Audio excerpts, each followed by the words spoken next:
আন্টিরা তাড়াতাড়ি চলে আসছেন। আরে কত কষ্ট দেউস না আমি আপনার জুতার একটা কই? আমার জুতা হ্যাঁ আমি তো গণভবনে গেছিলাম কবিতা গণভবনে গেছিলাম মাইশের ধাক্কা ধাক্কি ঠেলায় আমার যে ভাইয়া জুতা কই গেছে আমি কইতে পারবো না পরে আর কি কোনো বাবির মোটরসাইকেল দেয় এমনি উঠটা কোনো রকম আয় করছি কিন্তু জুতা খুঁজে পাই না একটা জুতাই পাইছে আরেকটা পাইনি কিন্তু এই জুতাটা এই যে পলিথিনটা ব্যথায় গেছিলাম না এই পলিথিনটা খালি ঠিকঠাক ছিল এই জন্যই তো কত কিছু নিয়েছে তোর দেখাই আয় আয় তাড়াতাড়ি আয় আল্লাহরে মানুষ যে গণভবন থেকে হাসিনা ম্যাডামের বাসার থেকে যে মানুষ কত কিছু নিল আর আমি এত দেরি করে গেছি আমি কি করবো আমি তার খুঁজেই পাইতেছিলাম না মানুষের জ্বালা কথা এর মধ্যে পায়ে একটা ব্যথা কষ্ট এই পায়ে ব্যথা লইয়া আমি কি দৌড়দৌড়ি করতে পারি এর মধ্যে আমার ওই ভাবি যে কি করছে হ্যাঁ মোটরসাইকেল চাবি কইরাছে এদিকে খুঁজে পায় না আমি আল্লাহ মানুষ তো গণভবনের জিনিস মনে করে আপনার মোটরসাইকেলের চাবি মানুষ লয়ে যাবো মোটরসাইকেল লয়ে যাবো মনে করে এটা গণভবনের মোটরসাইকেল বলছে হ্যাঁ দৌড়ে হ্যাঁ মোটরসাইকেলের কাছে গেছে দেখো আমি কি নিয়ে এসেছি গণভবন থেকে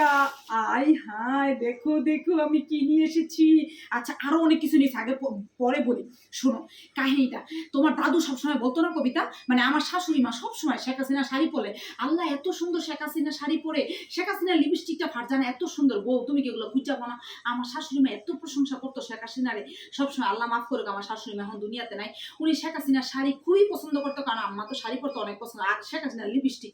আমার মাথায় খালি ওইটাই ছিল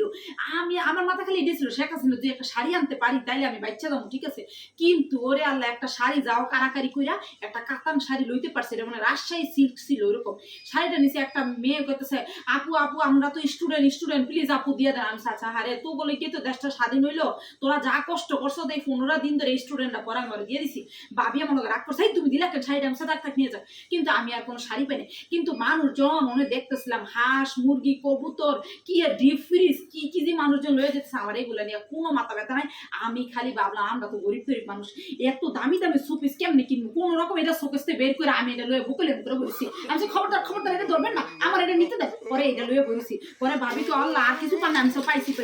পরে দেখো না আরেকটা পাইছি এই দুইটাই খালি পাইছি আমি এই অনেক খুশি থাক আমি শাড়ি না পাইছি না পরবর্তীতে টাকা পয়সা হলে শাড়ি কিনে নেবো বুঝো না এটা কি তোমার কইতেছি কবিতা দেখো না কি লইছি ও মা গো আজকাল তো আমি আমার শাশুড়ি মারে খুবই মনে করতেছি এতগুলা লিপস্টিক পাইছি এইগুলো সব ব্র্যান্ডের লিপস্টিক আমার পক্ষে জীবনও কোনোদিন কিনা এই ব্র্যান্ডের লিপস্টিক সম্ভব এই একটা লিপস্টিকের দাম 3000 4000 টাকা করে দাঁড়াও তোমার একটু দিয়া দেখাইতেছি কালারটা যা সুন্দর এই লিপস্টিকের ও মা গো কালারটা দেখিও আর মানুষের লেগে কি পারি মানুষ যে টাইমনা টুইনা লয়ে যেতেছে কোনো রকম এগুলো পাইছি আর কি পাইছে জানো ও মা গো এই পলিথিনটা যদি আজকে আমার না হইতে এগুলো তো আনতে পারতাম না পরে মনে ভাবলাম